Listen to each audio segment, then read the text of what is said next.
Sir আপোনাৰ অনুভৱ কেনেকুৱা আজি? ভাল লাগিছে অনুভৱটো আপোনালোকে দেখি পাইছে যে ইয়াত তাৰালাংচ যিটো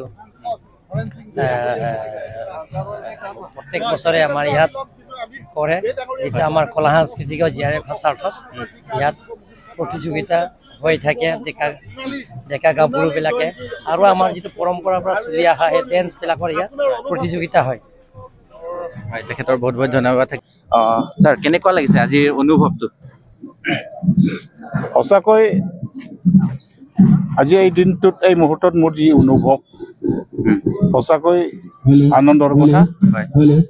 মই যি দেখিলোঁ আজি 51তম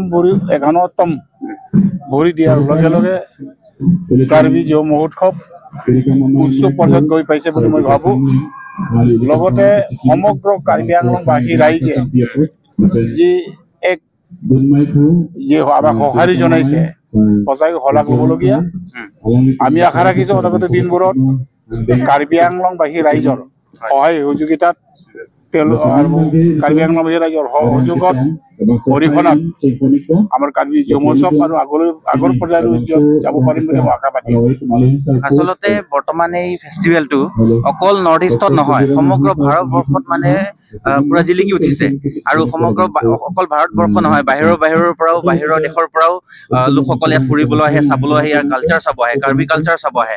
সেইটোৰ বিষয়ে কাৰ্বি কালচাৰটো এটা মানে বজাই ৰাখিবলৈ তেনে ধৰণৰ এটা ফেষ্টিভেল ইমান এতিয়া 50 বছৰ পাৰ হৈ গ'ল। সেই পাৰ হোৱা পাছতো আজিও কেনেকৈ এই জোচটো মানে এতিয়াই পুৰণি কালৰ পৰা আছে বাৰু? চাওক, মই মোৰ যি অনুভৱ আজি কাৰ্বি যুৱ মহোৎসৱ অকল কাৰ্বি আংলং বুলি নহয়, অসম বুলি নহয়, উত্তৰ পূৰ্বাঞ্চল বুলি নহয় বা ভাৰত বুলি নহয়, মই দাবী কৰিব খোজোঁ কাৰ্বি যুৱ মহোৎসৱ এতিয়া আন্তঃৰাষ্ট্ৰীয় পৰ্যায়ত গৈ পাইছে বুলি মই ক'ব খোজোঁ। ইণ্টাৰনেশ্যনেল লেভেলত আমি গৈ পাইছোঁ। যিহেতু প্ৰতি বছৰে কাৰ্বি উৎসৱৰ সময়ত বিভিন্ন দেশৰ পৰ্যটকসকলে ইয়াত আহি অংশগ্ৰহণ কৰিছিল।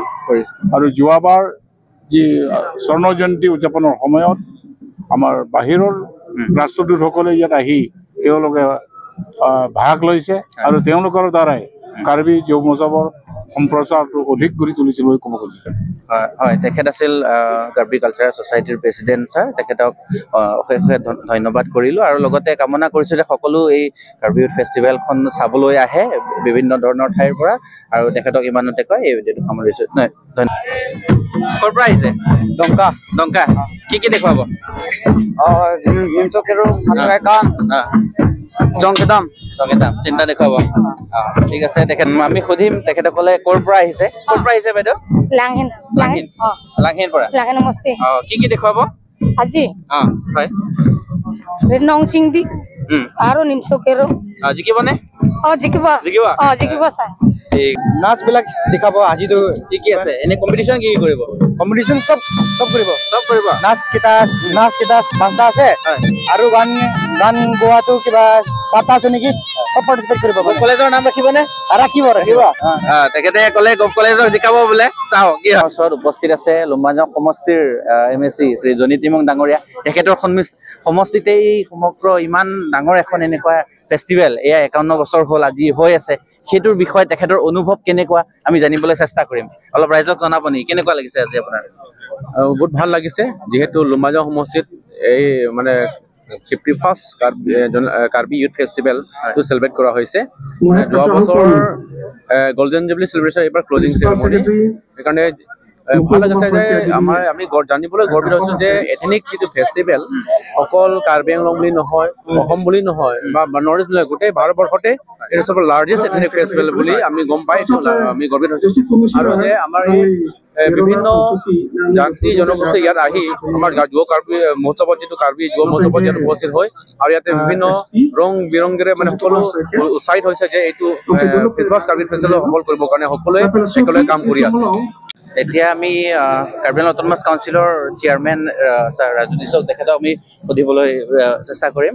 ছাৰ, আপোনাৰ অনুভৱ কেনেকুৱা লাগিছে আজি এই 51 বৰ্ষ কাৰ্বি উৎসৱ বুলি ক'লেতো ক'ব লাগিব, এইটো আমি ধন্যবাদ দিব লাগিব কাৰ্বি কালচাৰেল ছ'চাইটিক আৰু লগতে কাৰ্বি কাউন্সিল বৰ্তমান কাৰ্বি অট'নমাছ কাউন্সিলৰ লগতে honourable CM doctor Tulsiram Borhan ডাঙৰীয়াক কাৰণ এতিয়া এইটো 10 বছৰৰ আগত বা 15 বছৰৰ আগত এনেকুৱা ধৰণৰ তেনেকুৱা ধৰণৰ কোনো প্ৰচেছৰ নাছিলে তো মহোৎসৱটো আজি এই পৰ্যায়ত যিটো আপোনালোকে নিজেই দেখিছে ইয়াত এতিয়া অডিটৰিয়াম হল আছে এইখিনি ধুনীয়া এটা ষ্টেজ আছে আৰু তেনেকুৱা ধেৰ বহু মানে ইয়াত ৰাস্তা হৈ উঠিছে হেলিপেড হৈ উঠিছে আৰ্টিষ্ট হোষ্টেল হৈ উঠিছে আৰ্টিষ্ট কেম্পবিলাক হৈ উঠিছে তো এইবোৰ যিখিনি আগত নাছিলে 10টা বছৰ বা 15টা বছৰ আগত এইবোৰ নাছিলে তো এইবোৰৰ কাৰণে আমাৰ honourable CM doctor Tulsiram Borhan ডাঙৰীয়াই যিখিনি আমাৰ অনাৰেবল চিফ মিনিষ্টাৰ মাননীয় ডক্টৰ হিমন্ত বিশ্ব শৰ্মা ডাঙৰীয়াৰ লগত কথা পাতি পেলাই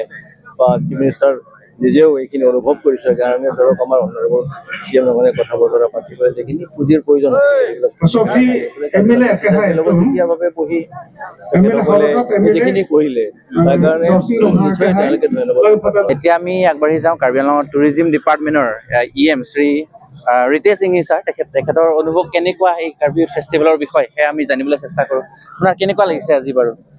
অনুভৱটো আজি নিশ্চয়কৈ কাৰ্বি ইউথ ফেষ্টিভেল বুলি ক'লেতো নিজেই এতিয়া এনেকাৰে মানে কিছুমান কথাটো প্ৰকাশ কৰিব নোৱাৰে আৰু যিসকলে ইয়াত উদযাপন কমিটিসকলে তেওঁলোকে বহুত কষ্ট কৰিছে আৰু লগতে বিভিন্ন কাৰ্বি আংলঙৰ বিভিন্ন স্থানৰ পৰা অহা যিসকলে প্ৰিপেৰেশ্যন কৰি আছে মই সকলোকে মোৰ তৰফৰ পৰা শুভেচ্ছা জনাইছোঁ আৰু নিশ্চয় এবাৰ মানে অলপ নতুন কিবা হিচাপে আমি দেখি পাইছোঁ আৰু নিশ্চয় এনেকা যদি আৰু সকলোৱে মিলি জুলি কাম কৰে নিশ্চয় বহুত ধুনীয়া হ'ব আৰু যি ৰাইজে আজি ওলাই আহিছে আজি প্ৰথম দিনৰ পৰা ইমান আনন্দ ইয়াক ভাষা দি আৰু প্ৰকাশ কৰিব নোৱাৰে সেইকাৰণে আপোনালোকক হয় যে মই অসম বাসিন্দা লগতে আৰু কাৰ্বি আংলং ৰাইজক মোৰ ফালৰ পৰা যে এবাৰ কাৰ্বি ইউথ ফেষ্টিভেলটোৰ মানে সকলো আহক উপভোগ কৰক আৰু নিশ্চয় আমাৰ কলা সংস্কৃতিটো আমাৰ নতুন প্লেটফৰ্মত লৈ যাবৰ কাৰণে চেষ্টা কৰিম। আচলতে অন্যটা বছৰ আজিলৈকে আগৰ বছৰলৈকে ৰংকেতন যোনটো কৰা হয় সেইটো কাৰ্বি ভিলেজৰ পৰা গৈ পেলাই সেই আপোনাৰ আমাৰ গেটৰ ওচৰলৈ কৰা হয়। এইবাৰ সেই বস্তু টোটেলি উল্টাকৈ কৰিলে কাৰণটো কিয় বা কিবা নিয়মত কিবা কৰিছে নেকি সেইটো জানিব বিশেষভাৱে উদযাপন কমিটিসকলে যি পৰিকল্পনা কৰিছে নিশ্চয় এবাৰ নতুনকৈ কৰিব বিচাৰিছে দিন বে দিন সকলোৰ লগত পৰামৰ্শ লৈছে আৰু সকলোৰ লগত সময়ৰ লগত আলাপ আলোচনা কৰি আৰু নিশ্চয় আজি আহিটো ভাল লাগিছে মই প্ৰথম গৈছোঁ কিন্তু আজি ভাল পদক্ষেপ লৈছে বুলি মই ভাবোঁ। ঠিক আছে তেখেত আছিল ছাৰ ৰিতেশ সিংহি ধন্যবাদ থাকিল।